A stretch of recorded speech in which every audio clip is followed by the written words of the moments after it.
I thought we had a good first and second half today. I do. That's a good. I think that's a good. Don't make it. I think that's a good football team. I know that's a extremely well-coached football team. I can't say enough good things. Hey, stop that. Don't do that anymore. You're gonna have to leave, okay? I can't say enough good things about Coach Tomlin. I mean, his resume speaks for himself. That's a really good team, and I think we played a pretty complete game, and we needed to today to be able to close that out. We really wanted to emphasize how we start the second half. You know, we have had some second half woes, and we really traced it back to how we started second halves, and it was good to be able to go down and execute today to start things off, to set the tone that we needed to play a complete game, and I thought we did that. I thought we did a good job of that today. Dad of the Year, Nick Sirianni with his two kids up there. I didn't listen to much of what Nick was saying because the two kids are too damn cute, and it's fun to watch them interact like that. Kids being kids, that's what the world is all about, especially since it's Halloween, a holiday for kids. And I say that to all the grown-ups out there that feel compelled to dress up. It's a kid's holiday. Is it? Well, as far as I'm concerned, it is. All right, the Eagles.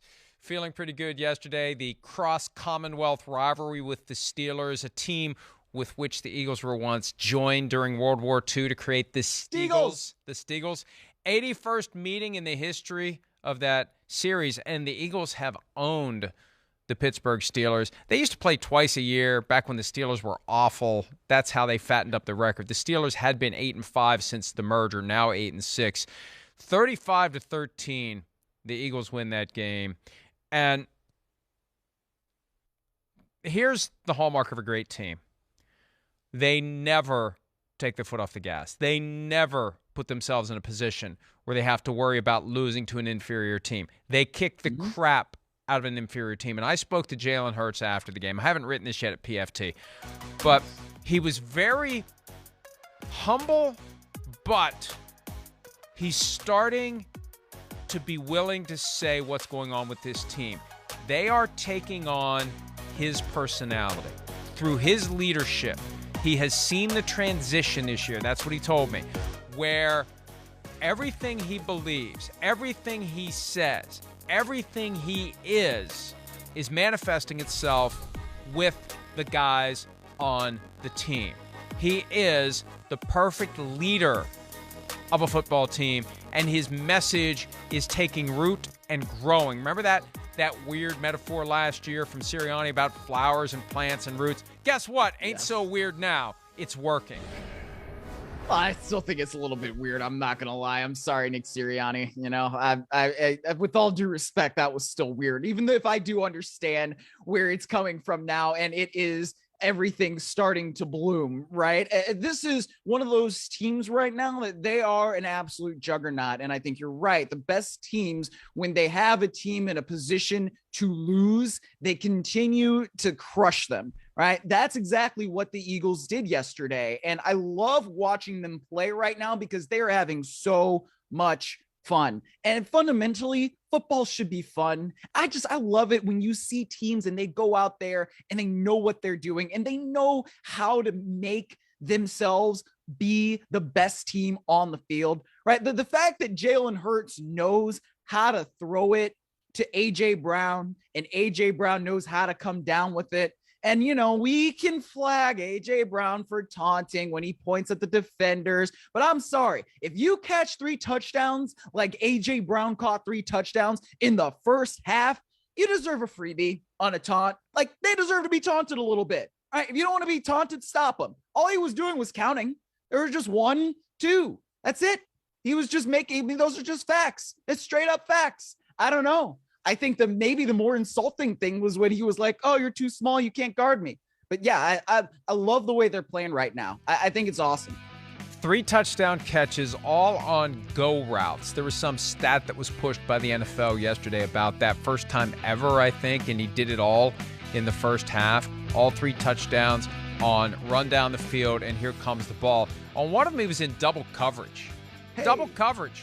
And Jalen Hurts didn't hesitate, and the help got over late. Minka Fitzpatrick got over late, but there was one where it was pure double coverage, and Hurts told me he saw that the the safety was a little flat-footed, so he was willing to take the shot and see what happens. And this is, not to make this about the Packers and Aaron Rodgers, this is what happens when you put in the time in the offseason with your receiver, and you understand everything about him. He understands everything about you. All those routes. We say this every time. Run against air, all that time, all those reps. That's an investment in the situations that will emerge when you get into the games. You have that unspoken communication. And it's magical when it happens. And it happens. But you don't just show up and have it happen. You've got to put in the time, know your guys. They have to know you. You have to be able to watch them run to know how that route is going to end. They have to sense and know when the ball is going to be there. It's just something that only comes from reps. And there it is for Jalen Hurts and A.J. Brown. And it really is a thing of beauty. I mean, I think that the Eagles are going to face real challenges in the postseason. The 49ers will give them everything they can handle. The Cowboys will give them everything they can handle if those are two of the teams they end up facing. The Buccaneers will give them everything they can handle. I continue to believe, and I'm not letting this go, the Buccaneers get in, they're going to be extremely dangerous because Tom Brady on Thursday night, when they're down 11 and they cut to the close-up, he's still Tom Brady. He's still determined. He's unflappable. He's going to be a problem if he gets in. But the Eagles, clearly the best team in the conference, and I still say there's value in being unbeaten because whoever it is, they show up and they get it done, Miles. Well, look, there's value in being unbeaten, but then there's also value in getting that loss, right? Because if you stay unbeaten and you are approaching December and you're approaching January now at this point, the way the schedule works with the 18 weeks, then what are we going to be talking about? Oh my God, it's the 72 Dolphins. Oh my God, are they as good as the 72 Dolphins? Are they going to be as good as the 07 Patriots? So, I think that there is value in, okay, we have to face some adversity with an L.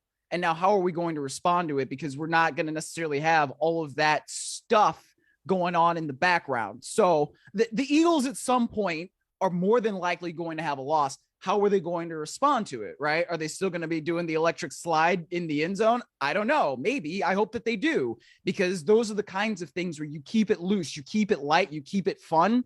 That's how you can continue to be the team that you are. Two things. You came dangerously close to the old cliche that there's a such thing as a good loss.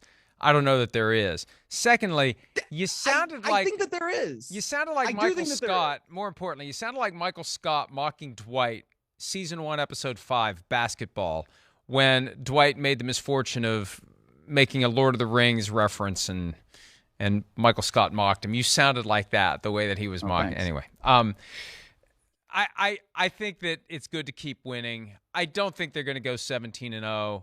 Although when you look at their schedule, there aren't a lot of L's jumping off the page. I think the biggest challenge left is going to Dallas Christmas Eve, taking on the Cowboys. I think that's it.